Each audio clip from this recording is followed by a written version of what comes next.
So by default, password is 123456. Press 1 for administrator settings. Press. Press 1 to add You have to change. You have to change the admin first. Input administration. In this case, I will try to change 4, 5, 6, 7, 8, 9. Please input again. 4, 5, 6, 7, 8, 9. 0, 0, 1. So 4, 5, 6, 7, 8, 9 is saved. Press 1. I have to go again admin. Input unlock. Start hash 4, 5, 6, 7, 8, 9 hash.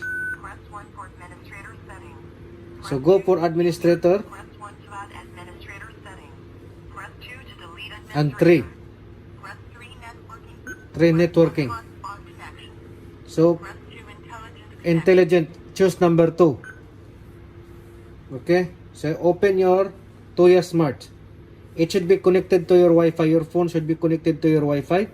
Just click add, video security, and then lock Wi-Fi. Your Wi-Fi name and your Wi-Fi password, click next. When it's blinking, click this one, next. So it will add automatically to your phone. Just wait for the process, it should add.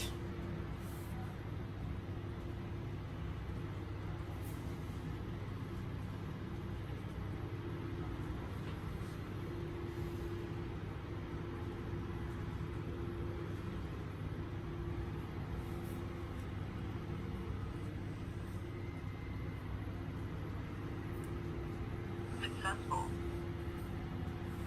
So it's added. Once added, click done.